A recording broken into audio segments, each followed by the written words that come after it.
Entrepreneurship is the new American dream. Taking full control of your life and your success by making your ideas a reality. 14% of Americans have taken the leap and started their own company. All of them will tell you there were times when it felt like an American nightmare. Everyone has ideas, but it's not the ideas that make a successful entrepreneur, it's the audacity to run towards the roar. I'm Jason Forrest, and for the past 10 years, I've been the executive coach to some of the top CEOs in the country. Every successful entrepreneur has had a time when they weren't sure if their company would survive. These are the stories of the men and women who ran towards the roar, went all in, and won. Hunt Pettit, CEO of Whitehorse Energy, says, "I don't apologize for making money and I don't apologize for losing it." Hunt has made over $1 billion in his career and has lost $1 billion. As I work with CEOs, one of the toughest things for them to handle is watching as their own net worth goes up and down. Hunt shares with me how he was able to keep his head on straight and remember who he is no matter the circumstance.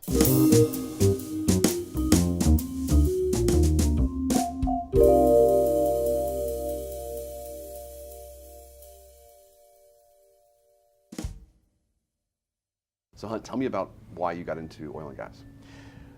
Starvation to begin with. I was in grad school, and while I liked what I was doing in grad school, it was not a lot of fun living below the poverty level. I had sold every possession I had in order to attend grad school, and made it there and made it through the first year, but literally was living on grits and the occasional can of pinto beans, which wasn't a lot of fun. I had no social life. I was working hard. But I needed a source of income, and over several conversations found out that some family friends were starting a new oil and gas venture down in Texas. So as I discussed it with them and tried to understand the opportunity, what they laid out to me was, what we would consider today a very meager wage, but compared to where I was, it seemed like all the money in the world. And we had 2 phone interviews, and I accepted the position on the second phone interview, and 3 days later loaded up a U-Haul truck because I didn't have a vehicle at that time, and drove that U-Haul truck for 2 weeks, my first 2 weeks on the job, to get going in the oil and gas business. Wow. So what exactly were you? At that point, I was a very entry-level green as grass landman, but basically, to sum it up, what landmen do is they do the basic research to understand who owns the rights to the minerals. Then they go out and negotiate with those mineral owners, execute an oil and gas lease for the particular company they're working for to have the rights to extract the hydrocarbons below that tract.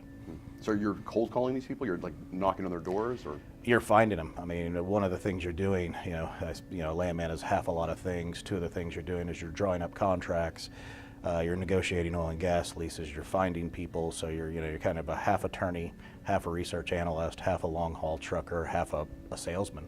As you go out there, and as plays get competitive, particularly as we see now with unconventional resources, without the land, it's impossible to extract the oil and gas. As a friend of mine says, if you don't have the lease, you don't have the grease. So it's the beginning point, particularly in unconventional resource plays, on how you build a position that has value.